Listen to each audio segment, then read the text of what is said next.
What is the most difficult question that you can think of? Where does the observable universe begin and end, perhaps? The nature of consciousness? Maybe the meaning of life? Right. Of course not. Everyone knows that since 2005, there has been only one question that matters. Do you want to be a fighter? And for 17 years now, people have been really pushing the limits on what can and cannot be referred to as fighting and concocting some real Frankenstein type of events. And in this video, we're gonna go over 5 of the most bizarre ones. So let's do it and, subscribe or whatever.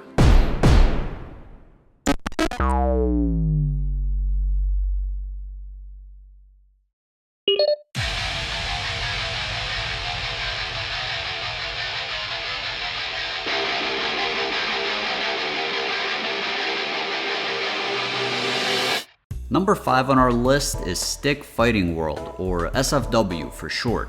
This Canadian promotion claimed to be the world's first mixed weapon martial arts championship. Basically, it was fighting with sticks, but unlike the similar traditional Filipino sport Eskrima, SFW included MMA elements like kicking, punching, and throws. The fights would take place in a 22-foot hexagon surrounded by plexiglass known as the tank, and the competitors would each wear bulky headgear to protect their faces, which makes sense, considering that hitting each other over the head with wooden sticks would probably lead to more than a few serious injuries, if not deaths.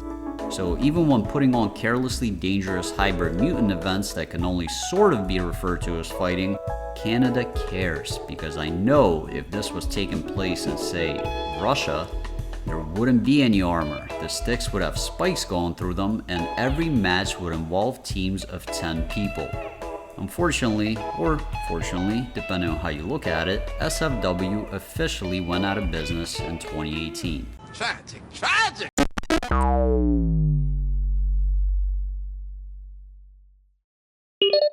Speaking of Russia, the next show on our list is from there, and just a little foreshadowing, it won't be the last one. Enter Hip Show Arena Combat. It's an obstacle course where you can knock people out.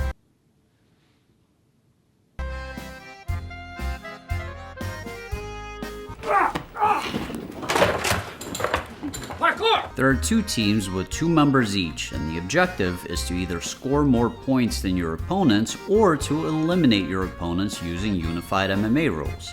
Each match consists of 3 2-minute rounds with submissions allowed only in the 3rd round.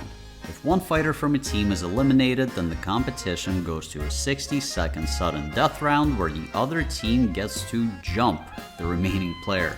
If the player survives the 60 seconds, then he wins. If he gets knocked out, TKO'd, submitted, or I guess just throws his hands up, says what the f is this shit, and leaves, then the other team wins. As I mentioned, there are points as well. Those are awarded for standing on top of obstacles for 10 seconds uninterrupted, or for performing MMA moves.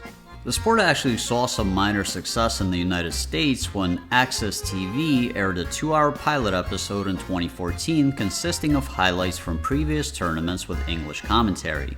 Unfortunately, it looks like the company is no longer operating, with the last tweets on their official Twitter account being from 2015, and the recent posts on their YouTube channel all being older videos originally recorded in 2014 and earlier.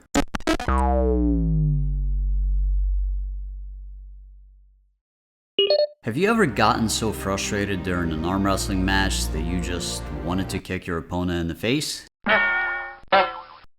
Yep, that's XArm. I don't think I even need to explain the rules here, but in case you were confused, it's arm wrestling, but you can also just assault your opponent. The interesting thing about this organization is that it was co-founded by Art Davie, who was one of the original co-founders of the UFC.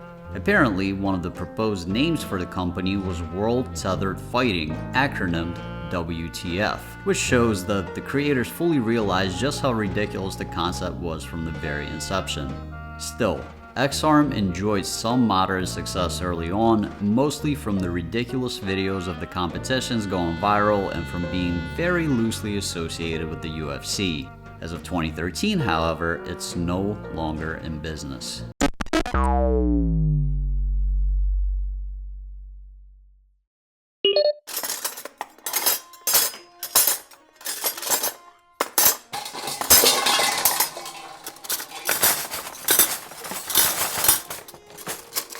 No, this is not a live-action Game of Thrones performance. It's just Russia again, and it's f***ing awesome. The rules are fighting, with armor, shields, and blunt swords.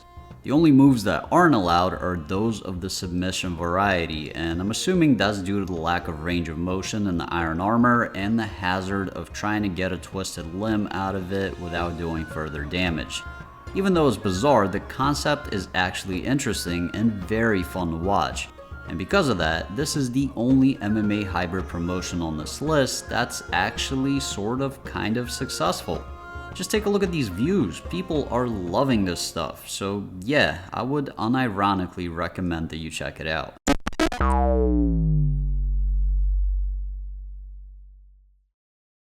You've heard of 2 girls, 1 cup, but what about 2 men, 4 tasers?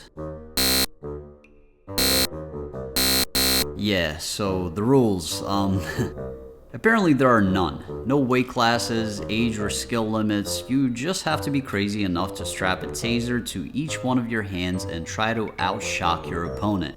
There's also something called a shockout, which I'm assuming is a knockout by electricity. I'm sure you're dying to know whether or not this promotion still exists and where exactly in Florida it's located. Well, not surprisingly, it was a very short-lived thing and ended up going out of business in 2012. That's shocking. But it's the craziest thing I've ever heard of and a very fitting #1 for our list. There used to be a great video available online of the owner of Shock Fights, Mr. Michael Alexander, looking for new recruits for his competitions. Now, I haven't personally watched the video because unfortunately by the time I was doing the research for this video, it seemed to have been wiped off the face of the internet completely. However, I did read an excerpt and I'm gonna paraphrase that excerpt for you because I found it kind of interesting. Basically, he was listing off things that would make you the right candidate for Shock Fights, and those things amounted to having a huge dick and having a huge. Now, what I found interesting is the huge part. The huge I get, it's a metaphor, but the huge part, like, I just don't quite understand logistically how that will help you in Shock Fights. And now I'm done. That was my cool story to cap off this video. I hope you guys found it as interesting as I did. Thanks for watching, and I will see you soon.